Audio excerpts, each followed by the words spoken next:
بسم الله وبه نستعين أما بعد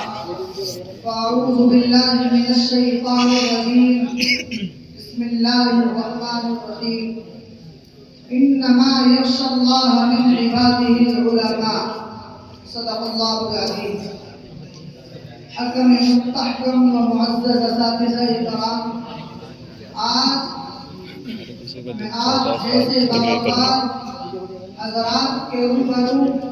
علماء دیوبند کے عنوان پر لب کشائی کرنے کی جسارت کر رہا ہوں، وہ یہ ہے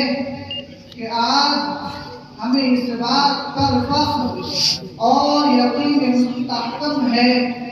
کہ پوری دنیا میں اگر کوئی جماعت حق پر قائم ہے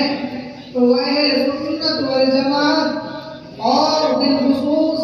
علماء دیوبند کی جماعت ہے، اور یہ بات بھی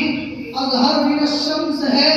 کہ اگر اہل علم کی کوئی جماعت العلماء ورثۃ الانبیاء کا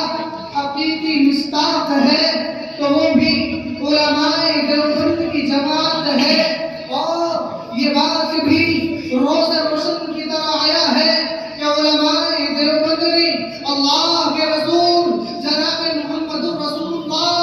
صلی اللہ علیہ وسلم کی سنت کے عین مطابق باطل کا ہر دور میں ہر جگہ ہر طریقے سے مقابلہ کیا ہے۔ اگر انگریز آیا تو اس کا مقابلہ بھی علماء دیوبند نے کیا ہے۔ اگر دشمنان رسول نے رسول کی شان میں گستاخی کرنے کی جرأت کی ہے تو اس شان رسول کا حق ادا کرنے کے لیے علماء دیوبند میدان میں آئے ہیں۔ اگر دشمنان صحابہ کی شان میں اپنی زبانوں کو کھولا ہے تو علماء دیوبند نے ان کی زبانوں کو بند کیا ہے۔ مختصر یہ ہے کہ باطل جس لباس میں بھی ابھرا ہے تو ہم نے علماء دیوبند کی شکل میں اس کا مقابلہ کیا ہے۔ ذرا تاریخ اٹھا کر دیکھیے تو آپ کو معلوم ہوگا کہ اگر تحفظ قرآن کا مسئلہ آیا تو علماء دیوبند نے اپنے آپ کو پیش کیا۔ اگر تحفظ حدیث کا مسئلہ آیا تو علماء دیوبند نے اپنی جانوں کو قربان کیا۔ اگر تحفظ دین کا مسئلہ آیا تو علماء دیوبند نے اپنی جان کی بازی لگا کر باطل کا ہر طرف سے مقابلہ کیا ہے۔ ہاں، اگر وطن کی حفاظت کا مسئلہ آیا تو علماء دیوبند نے اپنی جانوں کو قربان کر کے ساری دنیا کو یہ پیغام سنا دیا کہ باطل سے ڈرنے والے اے آسمان نہیں ہم، کہ باطل سے ڈرنے والے اے آسمان نہیں ہم، 100 بار کر چکا ہے تو انتہا ہمارا۔ مخاطبین محترم، اور یہ بھی دہشتہ بات ہے کہ علماء دیوبند میں سے ایسی بے نظیر شخصیتوں کا ظہور ہوا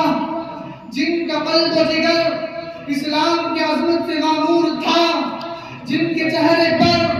عزم و استقلال کی کرنیں جلوہ فطر تھی، جن کا دل جذبہ جہاد سے سرشار تھا، جنہوں نے اپنی زندگی اسلام کی سربلندی اور اعلاء کلمت اللہ کے لیے وقف کر دی تھی،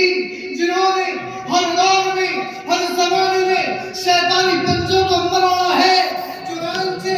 جب بھی کسی فرعون وقت نے انا ربکم الاعلی کا نعرہ بلند کیا تو اسی دم علماء دیوبند جلال موسیٰ بن کر نمودار ہوئے ہیں، اور جب بھی باطل نے حق کو چیلنج کیا ہے تو علماء دیوبند نے اس کے چیلنج کو قبول کیا ہے، اور مردانہ سر میں تمن برداشت ہو کر میدان میں آ نکلے ہیں اور جم کر بے خوفی سے باطل کا مقابلہ کیا ہے۔ انہوں نے اپنی جانیں تو گوا دی مگر باطل کو کوئی پیٹ نہ دکھائی، انہوں نے اپنی گردنیں تو کٹا دی مگر باطل اسلام کو سر نکالا ہونے دیا۔ غرض یہ کہ علماء دیوبند نے اپنی جان کی بازی لگا کر باطل کا ہر طرف سے مقابلہ کیا ہے، اور اس بات کو